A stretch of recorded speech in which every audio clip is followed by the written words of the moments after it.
Hello and welcome to the That's So Craven podcast, your one-stop shop for all things Fulham. We are back after the international break. It's good to be back and here to discuss the upcoming Aston Villa game and all the news over the international break. We have Dave. David Crave, how are we? Yeah, very well. Another international break.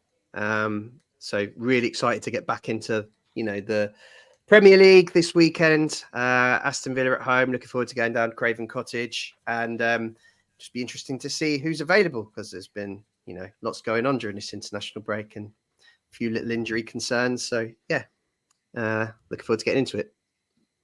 Absolutely. And also joining us tonight, Elton. How are we, Dad? Yeah, very good. Thanks. Good to be back. Good to be back thinking about club football again.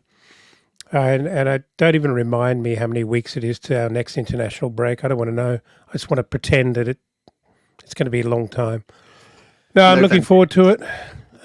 Well, November's not far away. Unfortunately, it is not. It's a horrible little period where you play 4 games at a time and then you have another international break. And they wonder why they have to squeeze 1,000 games into December.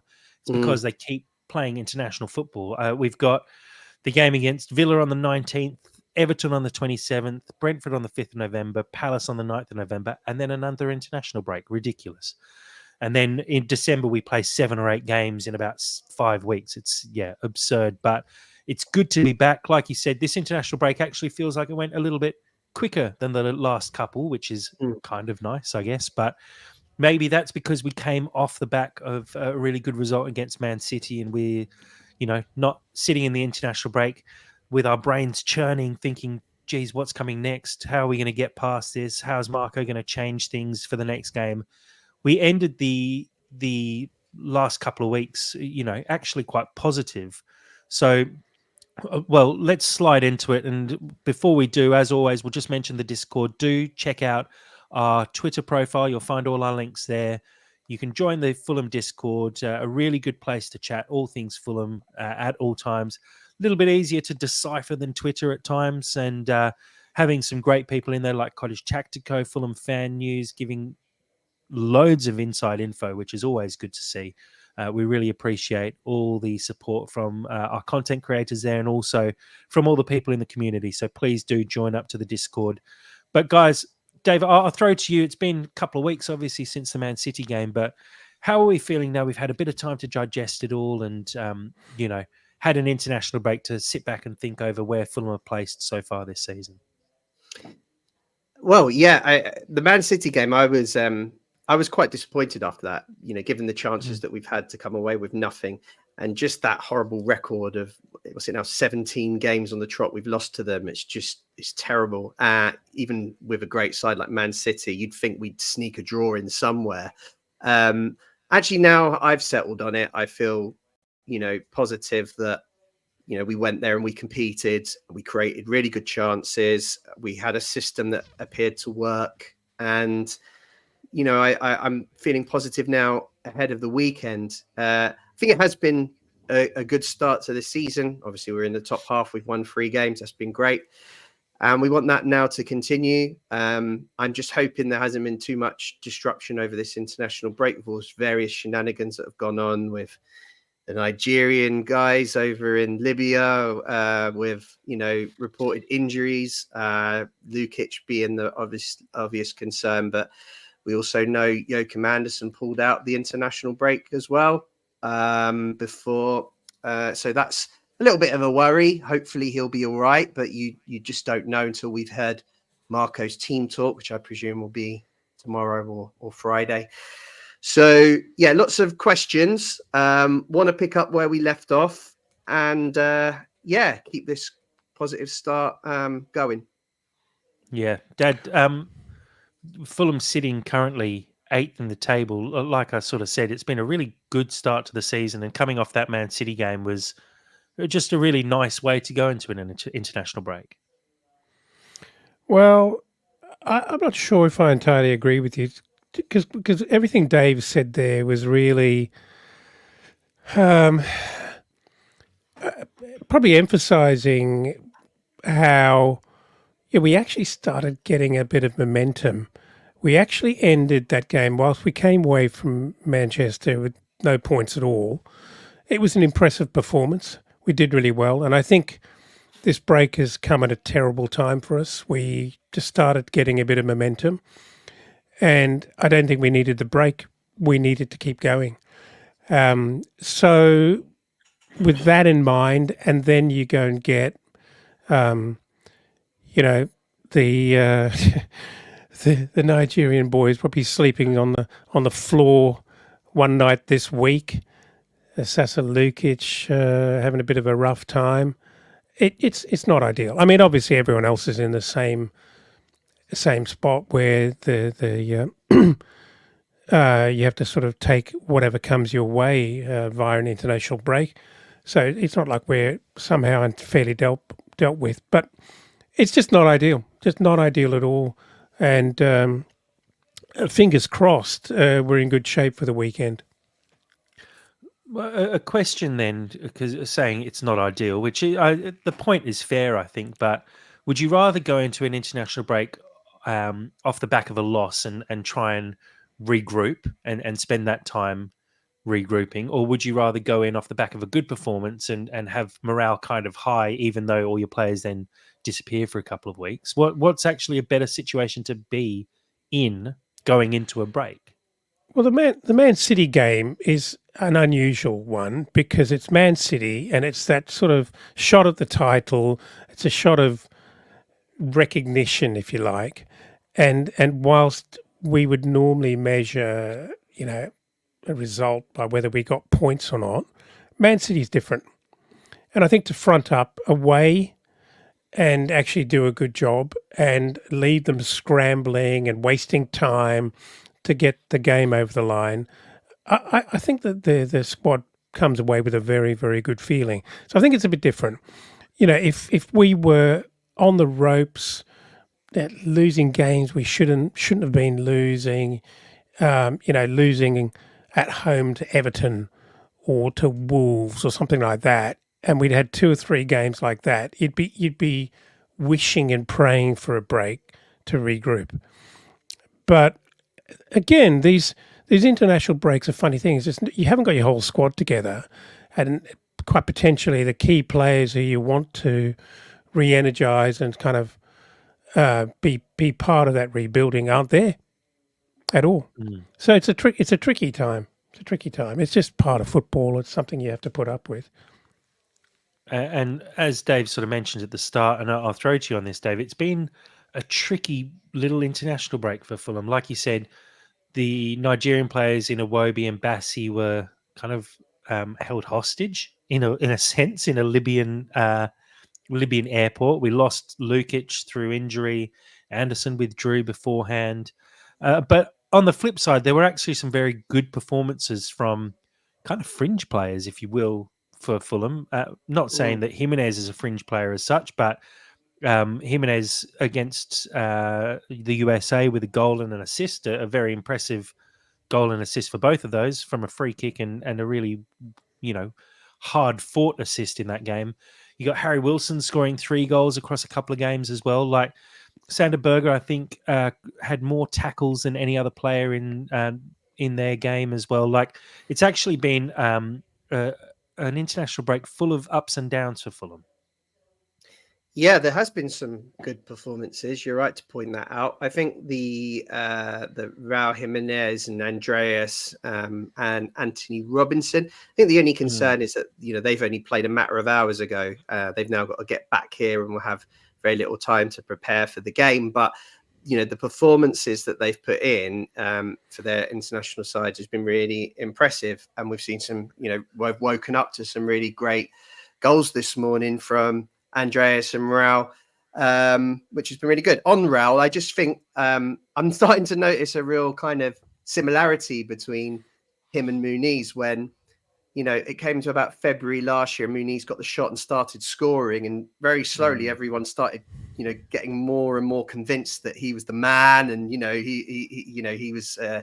come good. And I think we're kind of seeing that with Raul. We're seeing a bit of a renaissance with Raul now, and every game he continues to score goals and perform, it just makes you more and more confident that he's kind of regaining the form of the Raul of old, pre that horrendous injury he had, where he was one of the top strikers in the league. And it'd be great if he can continue to, develop as he has and give us a contribution similar to what he did at Wolves in those periods. That would be fantastic, particularly when we know that we've also got a fantastic backup striker on the bench ready to go, pushing him. And I think that's really healthy competition. But you're right. There's been, to your point, I think, really kind of good ups and downs, good performances, but just a little bit concerned that the preparation for this game has been a little bit disjointed with everyone being away and held up in airports, etc. And a little bit of uncertainty around injuries. Is everyone going to come back match fit? And is Joachim Andersen okay to play? I think that's one for me. I'm a little concerned about, just given the impact he's had since he's come into the side. Yeah, no, I agree with that. And look, let's sort of move on from the international break, if you will, and actually look at the Villa game coming up. I think the question of who starts this game is quite a big one. Like you said, there's been a lot of awkward times over this little international break for Bassi, who sat in a Libyan airport for 24 hours or however long it was, and has kind of been mucked around over the break. Anderson, like you said, pulled out of the international break. So is he fully fit and ready to go? That definitely throws some questions on the back line. And you look at, did Castagna play over the international break? I think he did. And Robinson did as well. So our whole back line, except for Leno, who actually pulled out of the internationals, maybe has a little bit of a question mark over it. And then sitting just in front of them, Sasa Lukic, obviously out, injured potentially for up to a month. Dad, the impact that will have on Fulham, your thoughts? Well, who'd have thought we'd be lamenting the unavailability of Lukic? Yeah, not this year, but I mean, a year ago, this wouldn't have been a conversation. But he's done well for us, hasn't he? And a year is a very, very long time, to be absolutely fair. But no, it's unfortunate, really unfortunate. I don't know. I haven't picked up on any updates on that injury, but sometimes those shoulders can be a bit unusual. I mean, physios can work wonders and get you back pretty quickly. But if it's pretty bad and there's ligaments in bits, that could be really problematic. And it might be something that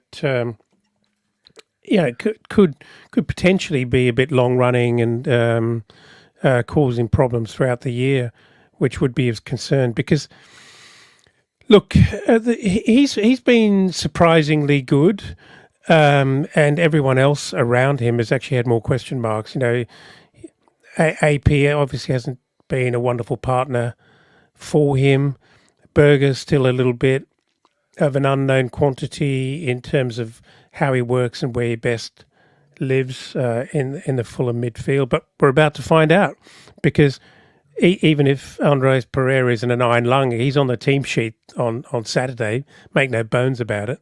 So I think we're about to find out over 90 minutes how Berger and Andres Pereira match up in the middle. And to be honest, I'm actually looking forward to it, because I've kind of been wanting to see how this really goes. And it's a very tough test for them on Saturday, because, we always get a very robust showing from Villa in the middle of the park. So it's not an easy one for them, but maybe cometh the hour, cometh the partnership. Yeah.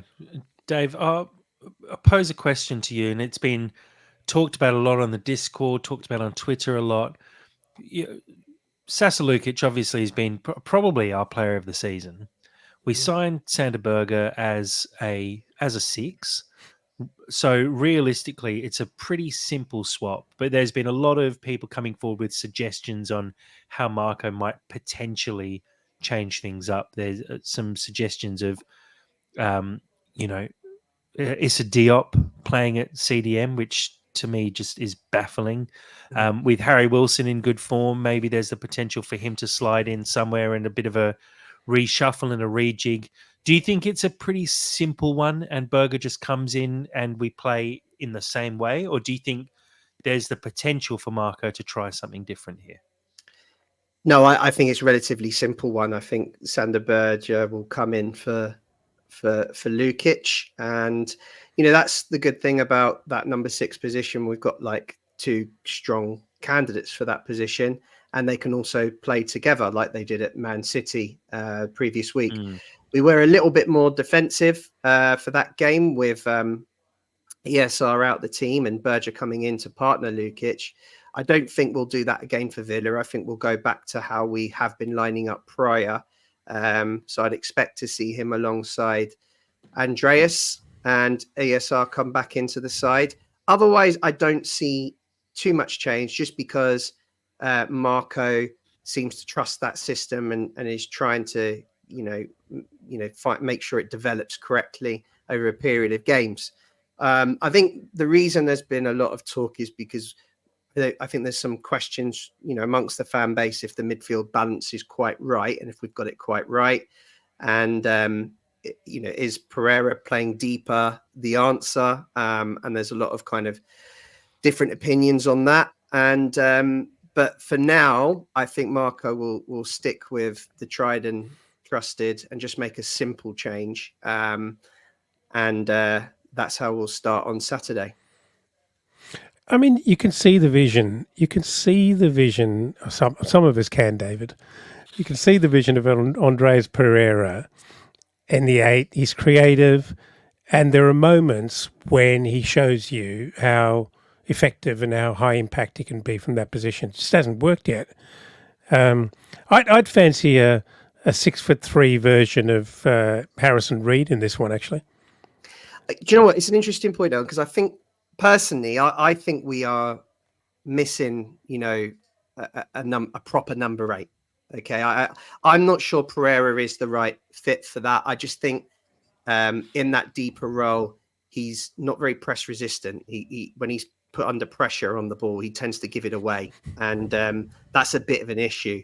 And I think that's why a lot of fans prefer him further up the pitch, where he might have a little bit more space and time to impact the game. There's not a natural number 8 in the squad. I don't think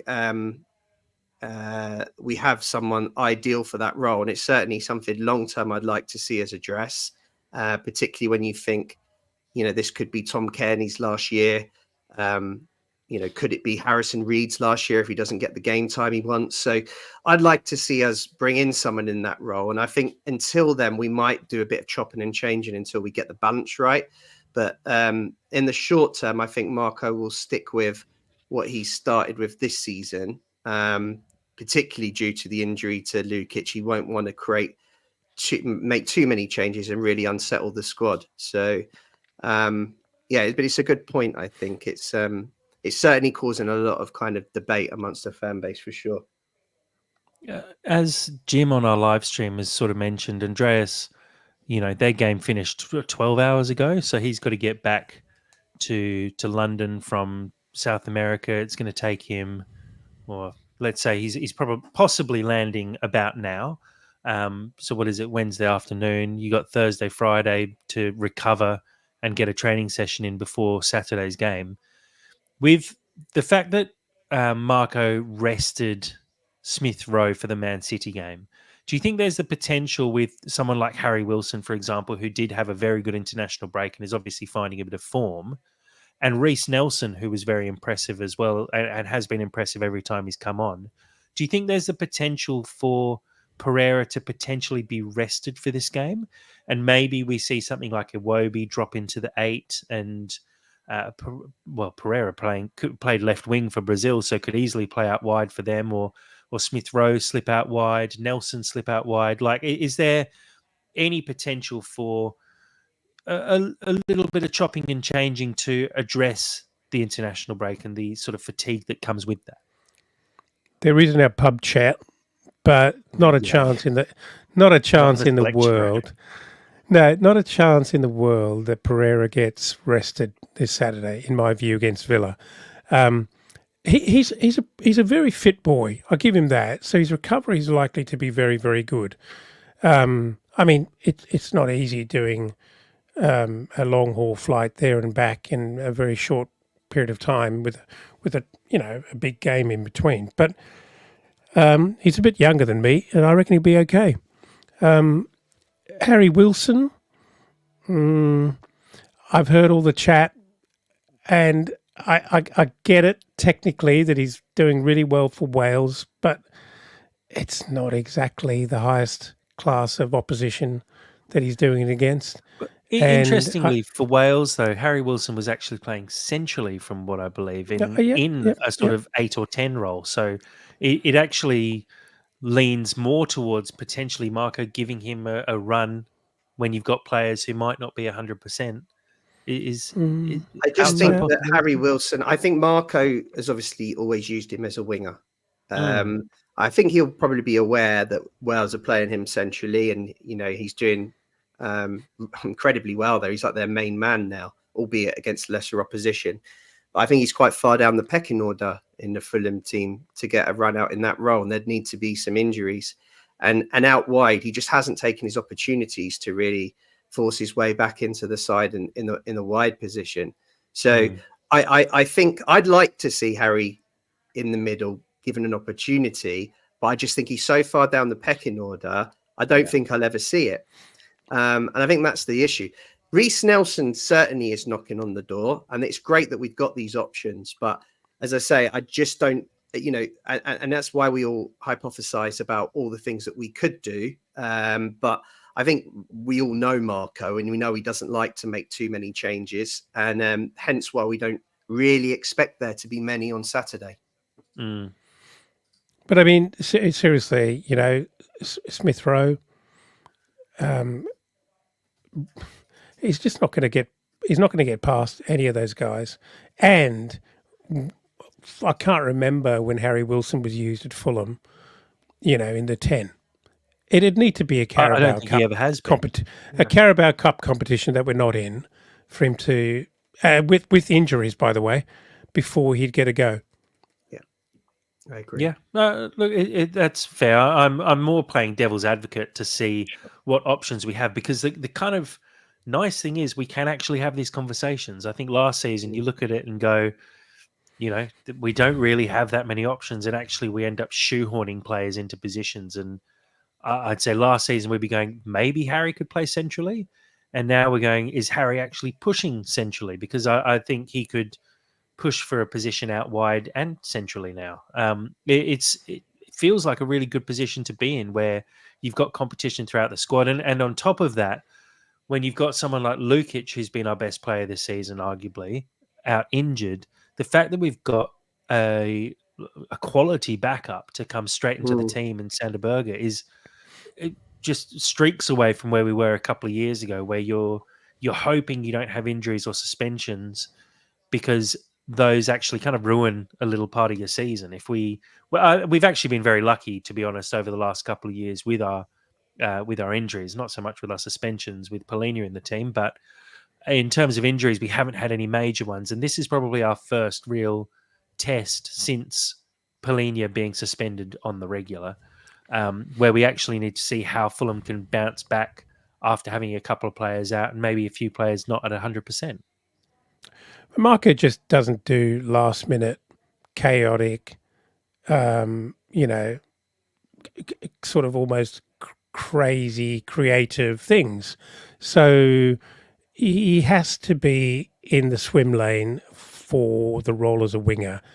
He's simply not going to. He's not going to displace Adama at the moment. But despite everyone's frustration that Adama didn't score 3 goals against Man City, he's been absolutely brilliant, and he's exciting, and he's dangerous, and he's simply he'd be one of the first 4 names on the team sheet right now.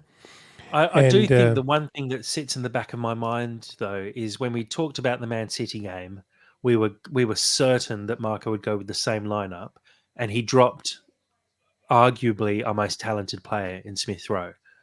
And it was a tactical decision, and it turned out to be, I think, quite a smart decision.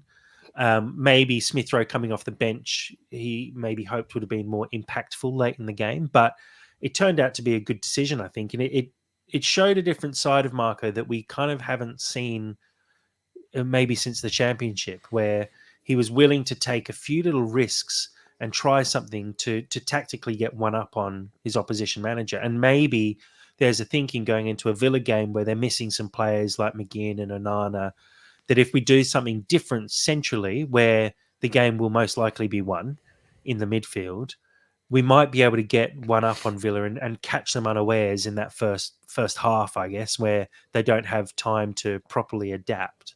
Again, just playing devil's advocate there, but I think there's the potential for some. Well, and we also don't know what sort of fitness and form the players will be when they come back from internationals. Andreas might have muscle fatigue after a very good performance and a few goals and maybe a few beers out in Brazil after the game as well. But I think it's possible over the last couple of years that Marco has played it very safe. And I think now with the squad that we've got, he actually has the ability to potentially try some new things. And I'm kind of for it in a way. I know you're for it. We all love to see something. I know you want it. But I think the Man City fits into a different category. It's need it for content, really. That's all it is. And I think we're back to formulaic, and not in a boring way, but in a deep sense of belief that when we get it right with our best 11, we can be competitive against practically everyone.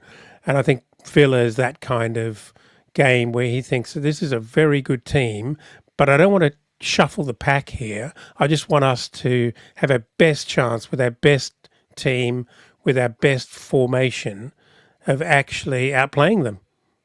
And I think that's kind of his level of belief. So, yeah, I think other than Sanderberger for Lukic, I think it'll be, or anything else that's forced by injury, I think it'll be pretty much as we were prior to Man City. Yeah, and I think the other point to that is it's not just the starting 11 who, we have made lots of changes this year, have we? We've made one of the least amount of changes to our starting 11 in the league. But we're also get some of the players that are on our bench Marco's finding out about them and how they can impact the game later on. And I think we're finding out some good systems here. We know that if we're ahead, we can bring Diop on to close a game out. We know that we've had success bringing Harry Reid on, from 70, 80 minutes. Harrison Reid on, just because of his tenacity in the middle. It provides us something different. And I think actually for the first time against Man City, Tom Kearney looked, like he'd started to pick up some form. And you know what difference he can make off the bench over the last couple of years. So I think, and that's not even mentioning Reece Nelson, who's been fantastic off the bench so far this year. So it's not just the first 11 that's kind of performed well. We've actually got a bench that's kind of coming on and making a difference. And that's why, again, I don't see Marco making too many changes, particularly at home, because he's got that confidence that everyone knows their role now. And I think the key thing, as you said, will be the injury list has everyone come back in good condition, and we won't know that really until we hear his presser. And but the other one you missed there as well. Sorry, the other one you missed there was Muniz as well, who of course, scored his first goal of the season against City. So, like you said, I agree. The bench, not just getting minutes, but they're actually looking good when they're coming on and fitting the system and the style of play that Marco wants, where if we need to shut up shop, the players come on and do that job well. If we need to go and attack, the players come on and do that job well. It's all starting to come together, and it does feel like we're maybe 3 or 4 key signings away from having a very good, European pushing squad at that point. Oh, Dad, what were you going to say? Sorry. Oh, something puerile. What I was going to say was, you heard it first from David Crave. Harry Reid it is. Yeah, Harry Reid. One person we didn't mention who I think was very impressive and a bit of an inside scoop from our Discord is Cuenca, who has obviously dropped down the pecking order a bit with Diop coming on as sort of our main substitute and Kenny Tete being the other defender on the bench. Diop, obviously, his physicality is so key to what Marco's looking for when he comes on to just get his body in the way of things and block stuff. But Cuenca is looking, apparently to potentially move back to Spain, hasn't fully settled in London. Dave, disappointing, or do you feel like it's understandable when a player's not getting maybe the minutes they were hoping for, and obviously moving from Spain to London as a fairly young player is a bit of a tough time? Yeah, it was confusing because we started to get links to centre backs the last few weeks, and everyone's been a bit thinking, well, that's one area where we've got lots of depth. Why would we be looking in that department? Almost ignoring these links that came out. But yeah, we've seen on the Discord chat, there's a rumor that Cuenca's not settled. We don't know why. Is it lack of minutes? Is it, the move to a new country? Is it family issues? Who knows? But that starts to then, when you put two and two together with these centre back links that we're hearing, you start to think, well, then maybe there's some substance to that. As I say, I don't know what the reason is. It's disappointing because there's been points where he's looked like a really good replacement for Tim Ream and someone that, a good age that could, develop into a good ball playing centre back for us and really kind of push Bassi. But that if it's not right for him, it's not right for us. And we should come to if that is the case, then we should find a way of, getting him back home and finding a replacement. You mentioned a Discord. There was, and I've just seen someone mention it. Steve Reynolds just mentioned it on the live chat. Barton in the Discord had a fantastic idea, didn't he, for the weekend?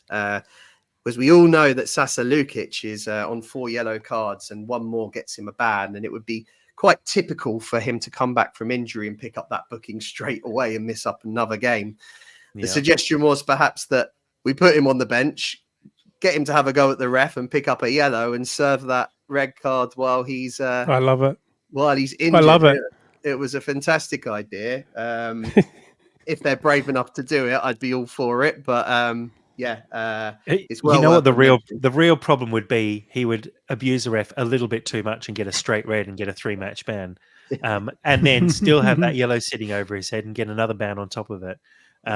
There is a potential for Lukic.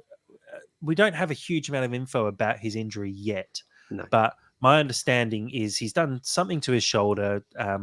There was the idea that it might be a grade 2 or a grade 3 injury, potentially 3 to 4 weeks out. It is possible that he's back for the Brentford game. He's obviously definitely out for Villa and Everton. Brentford might be a step too soon, but it's possible that he's back for Palace. And then we've got Wolves after the international break. He'll definitely be back, I would have thought, after the international break, because the next game after that is the 23rd of November, which is a solid 6 weeks away from now. So I think we'll definitely see him then. But yeah, I agree. I'd love to see him serve that suspension while he's out injured. But I don't know if Marco will be quite happy with that. But actually, Marco loves getting a yellow card off from the sideline, so he probably would be all for it, actually. Let's talk Villa now. Villa, we were talking a little bit beforehand. Villa have a couple of injuries, with John McGinn having missed a few games, Anana missing a few games as well, Jacob Ramsey obviously missing Konsa and Tyrone Mings in defence. And look, they've had a pretty good season so far. They're sitting 5th in the league, 4 wins, 1 loss, 2 draws, unbeaten in at least their last 5 games in the league. Dave, how do you feel Villa have kicked on after what was a superb season last year for them? That Villa are a good side. They finished in the top 4 last year. They're doing really well in the Champions League. They've just beaten Bayern Munich. They've got loads of threats in their attacking 9. Ollie Watkins is a huge handful. Duran off the bench. Wow, what a sub he's been this year. I think he scored 6 goals off the bench. Just unbelievable. And that's not to mention the other players they have, like Bailey and the likes, who are all capable of scoring goals. So they're a really good side. They've got a few injuries, but they've also got a good squad, because they've had to build a good squad to be able to compete in so many competitions. I think the good thing is that they've got a Champions League game next week, so they have to manage that squad. They'll also have the same issues we've had with players being away on international duty and coming back late. Martinez, of course, would have played for Argentina last night. So, although perhaps a goalkeeper is maybe not as much of an issue as an outfield player, but even still. So yeah, they've had some of the same issues as we had. They've certainly got more injuries than we do. Regardless, they'll put out a strong competitive team, and they'll be a really big test for us. I think at home, potentially the biggest test so far this season. Dad? Yeah, I agree with you. I mean, I don't think I don't think their injuries are going to hurt them as much as we actually would like it to be. They've got too much depth. It's going to be really difficult, super difficult on the weekend. You know, as Dave said, fortunately we are at home. We're good at home. And we may well take it to them, but it's going to be really difficult. I'll skip over our recent form because I would like to have a quick look at Villa's form. And I was just having a brief glance then.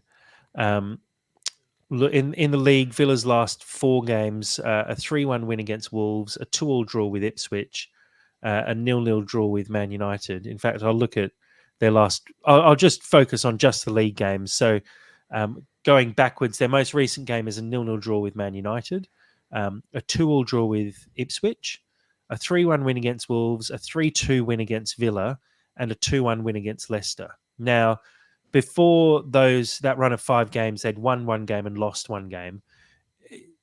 They haven't had a tough start to the season, in all fairness. Do we obviously wins against Bayern Munich, great. Wins against Wolves, a draw with Man United. But again, we played Man United earlier this season. I don't think they looked like an incredible side, and they lost 2-0 to Arsenal, who even had a man sent off in that game. And they beat West Ham in the opening game of the season 2-1. Do you think this actually could be their first really decent test of the season against a Fulham side who are in actually very good form at the moment? You're right to point that out. Yeah. I think Yeah. It's they certainly will be thinking this is a real tough game. You only have to look at our home form this season: 2 wins and a draw. And given the performance we put out last time out against Man City away, there's no doubt they'll be thinking this is a tough game, and they won't be super confident of getting 3 points. They'll hope they can, but they won't be super confident. You're also right to point out that some of the Premier League fixtures they've had recently, I don't think they've had the best of results. I think they won't be happy drawing at home with Man United and not scoring. And I think there were points in that Ipswich game where they were second best for periods. And that might be part of the Champions League games starting to take their toll and their focus away from the league. So that's something that we can hope. But yeah, we just need to be on our game. We need to approach it as was just mentioned in the Newcastle game by Jim that's following in the comments. We need to approach it the same way as we did that one. Try and get the league early and take the game to them. And then I think we can get a result here. But if you don't take your chances against Villa, they can hurt you. And that's the risk that we just need to be aware of. It's a very good point, actually, because I did watch about a half of that game against Ipswich. And look, Ipswich are certainly not a shit team at all. They're quite a handful. They're very well organised, and playing them at home is not easy. I think a couple of teams have already learnt that. But what it does show, and this is, you could probably say it's about any team, and Man City included, if you can score early and put them under pressure, you're right in it. And it's probably fair to say for any team at the top of the league, it all changes as soon as you actually score against them early. It changes completely because whilst they're front running, they're hard to beat and they're well organised enough and they've got enough options off the bench to manage the game and keep you out.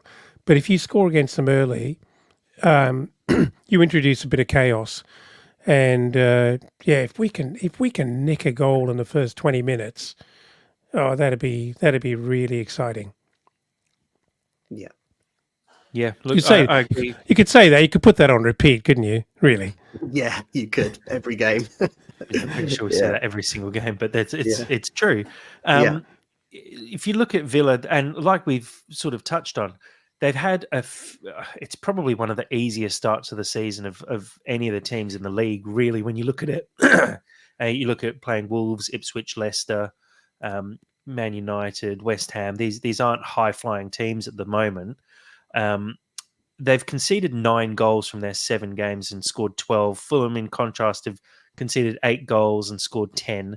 We're actually sitting, in a fairly similar position to them. And really, if we'd held on in that Man United game or in that West Ham game, we'd actually be sitting level, if not above Villa at this stage of the season. What do you think is the key to winning this game? Do you think it's about Fulham actually going out and scoring the goals early, or do you think it's more about keeping players like Ollie Watkins quiet and defensively it's going to be more key for us? Is that the key to winning the game here? Make sure Tielemans doesn't touch the ball, and Anderson takes Ollie Watkins out of the game completely. You're in with a massive chance, I would have thought. For me, it's just about taking our chances when we're on top. We'll start and we will create chances. We've seen that already this year in pretty much all our games. The key is taking them. If we can take our chances and get ahead, like most Premier League games, as we've just alluded to, I'm so confident that we've got a defence now and even options off the bench to kind of see a game out.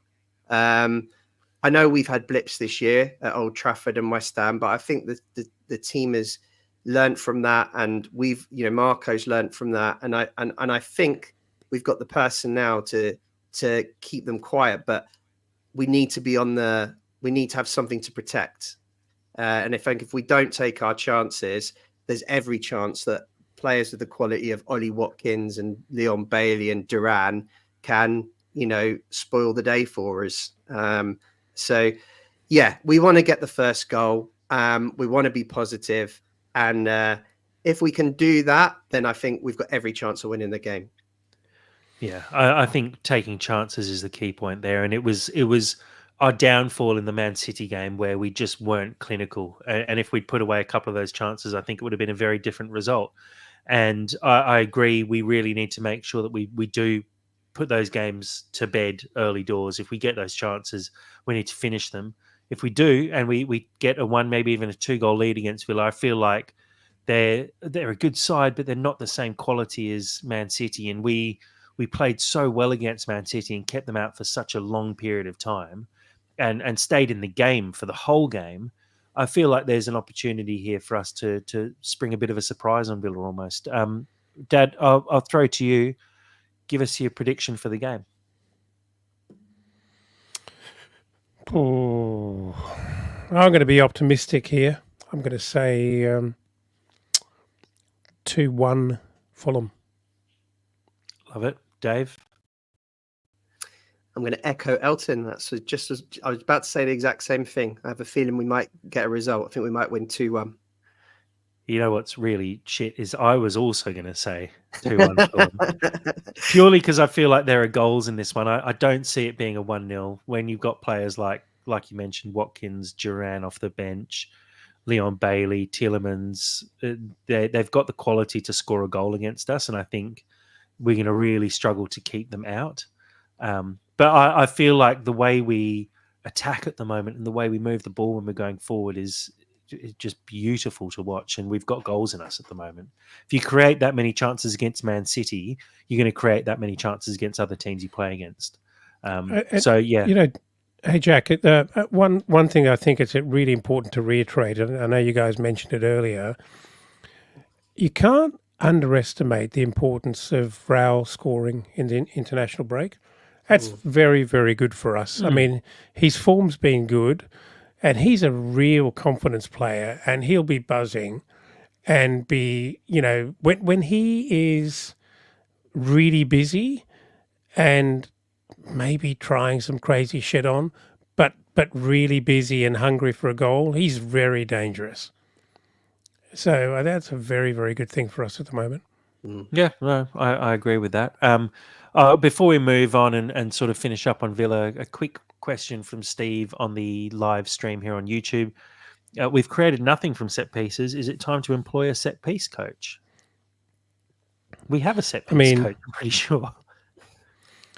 Yeah, it's difficult. I don't know. I don't know enough about that element of the game. Being totally honest, do clubs with designated set piece coaches have better results? Maybe they do. I just don't. I'm not aware of that. I'm not even aware that we don't have a set piece coach. So, look, the point, however, is that we haven't taken our chances from set pieces. Now, I've seen us get on the end of quite a few corners, and I can picture Kenny Tete getting in at the front post and putting headers over the bar. I think it was one of the Leicester, perhaps. I think at home, Muniz seemed to get on the end of a lot of different corners, straight to the keeper. I think. Yeah, so that we've had opportunities and not taken them, and I think it's just been a case of poor finishing more than anything else, in my opinion. Well, an interesting stat that I'll quote because I literally just pulled it up. Different delivery as well. To be fair. Well, we pulled up the stat from Cottage Tactico, who looked at the Opta analysis of Fulham's corners this season. 38 corners so far. We've actually had the most shots without a goal from corners this season, with 18 shots on goal, and no goals. 38 corners, and like you said there, Dad, there's the potential that because last season we had Willian taking some, we had Pereira taking some, we had Kearney taking some as well. Because it's all on Pereira, we have the highest proportion of outswinging corners in the Premier League this season, because he takes all of those corners from the right-hand side, and it's obviously outswinging from there. And maybe it is the fact that we don't quite mix it up enough with our corners. It's all Pereira putting it into the same sort of areas, and it gets a little bit predictable sometimes. But I agree. I think Pereira does create stuff from set pieces, but it feels like nothing's really coming off yet. It does feel like it could click at any time, but I agree. It's not fully coming off yet, and maybe we need to start trying something a little bit different. And I think having seen Raul finish that free kick last night, I don't see any reason why he couldn't have an opportunity from a dead ball position outside the box, because Pereira, I remember in the first season, I think he'd hit the bar about 4 times from free kicks. He was really unlucky, but since then he's not really had too many good opportunities. So if there is someone else in our squad who can provide a bit more of a threat and who's on form, makes sense to me to give it a go. Then again, off the back of a bicycle kick for Brazil, you might back Pereira to all of a sudden, and scoring against Man City, like he's in great form at the moment, all of a sudden you'll probably start seeing him putting them top bins. And I wouldn't be surprised if at Motspur Park in every training session, he nails every single free kick. And then on the weekend, it just can't quite replicate what happens on the training ground. But it'd be interesting, because I think at that point, surely Jimenez is putting some pressure on. And we do see it when Harry Wilson comes on sometimes. He seems to step ahead of Pereira when shooting at goal in terms of direct free kicks. So I don't think Pereira is maybe the preferred option for direct free kicks. He's just the person on the field who is the preferred option at the time. But I think we actually have other players in our squad who potentially have better free kick taking abilities. Sounds like we do have a set piece coach. I'm certain we do, because is it Stuart Gray who's our set piece coach? I think he's the defensive coach, but he's also the set piece coach, and he's the one who worked with Joe Bryan on picking out David Raya off his line in the playoff final. I'm almost certain we do have someone taking care of set pieces, and Fulham actually do try things sometimes from set pieces, stuff out to the edge of the box and players running in weird directions. It just seems like it seems like it's the players' fault more than the set piece coach's fault, because he seems to put these quite intricate little pieces together, and we just can't actually execute them at the end. Guys, let's a quick look at the table. Fulham sitting in 8th on 11 points. We have a 3-point buffer over West Ham, who are sitting in 12th, just for context. So I think even if we lose against Villa on the weekend, we're only slightly going to drop out of the top half. But a really good start to the season. There's a couple of sides down the bottom of the league, and Wolves and Southampton still on 1 point. Palace on 3 points, Ipswich on 4 points, Everton on 5 points, Leicester on 6 points. It's a really good start to the season when you sort of roll it back and take a step back and look at where Fulham are. And with the run of games after the Villa game, 4 games that are extremely winnable, we are actually in a very nice position going into this next little section before the next international break. Let's move on and talk about Fulham Women's briefly. Fulham Women's won in their third round qualifier of the Women's FA Cup, beat Maidenhead United on penalties, 1-1 draw during normal time. Maidenhead United sitting in the league above us, so a really good result. Fulham dominated the game throughout, had far more chances on goal, just weren't able to put anything away. Maddie Parsonson with the goal for Fulham, and a really good win on penalties. And Fulham have been drawn in the first round proper against Chesham United, who are also sitting in the division above us. They're struggling slightly more than Maidenhead, who are sitting sort of high mid-table. Chesham United sitting just above the relegation zone. So it's another game that Fulham will definitely be looking at as a winnable fixture. And I believe in the second round of the FA Cup, we start to see some sides coming in from the Women's Championship. So Fulham putting themselves in a really good position to get one of those sort of glamour ties in the FA Women's Cup, which would be great to see. I think we'd hopefully expect one of those games against a Championship or a Premier League side to be played at Craven Cottage. So potentially another fixture in December for Fulham Women's to look forward to in the FA Women's Cup. I have to shout out before we finish up as well, Steve Reynolds asking how Fantasy League's going, purely because I'm just doing so well this season, sitting on top of the That's So Craven Fantasy League. I will pop an update on our Twitter. I've been trying not to boast about it as much as possible, but it's probably one reason to avoid the Discord, because that's my little safe space to be able to tell everyone how great I am. I did try and have a conversation with my wife, telling her that I was in the top 0.02% globally for fantasy. She just walked out, which is totally fair enough and understandable. But yeah, look, Steve, I'll maybe I'll just talk to you directly offline about it, Steve, because I need to talk to someone about it. It's eating me up inside. Guys, anything else to cover off before we wrap up? We'll obviously be back after the Villa game. It's been, a weird little period not talking about Fulham and having to sit back and wait for this international break to be over. But Dave, how are we feeling going into this Villa game, and anything else you want to cover off on? Yeah, the only thing I wanted to cover off on is the news you'll see on the Fulham website regarding new parking restrictions in and around Craven Cottage. Those bastards have gone and scuppered our plans of parking there throughout the match. They've put like a 2-hour time limit on events days. So make sure you check that out before you travel. Other than that, I think, really excited. As I say, I'm predicting a win. So I'm looking forward to it. I think we can win this game. And I think you're right. I think we've got a lot of winnable fixtures coming up. And it would just be great to see that, other than Lukic, we are fully fit to go on Saturday, and that we can continue the momentum that we've built in the first half of the season. Absolutely. Dad, yourself, any further thoughts? No, other than the fact that I'm just so impressed with the consummate professionalism of Dave at Crave. I mean, if it's not housekeeping with parking advice, it's Apple Wallet support advice for your phone.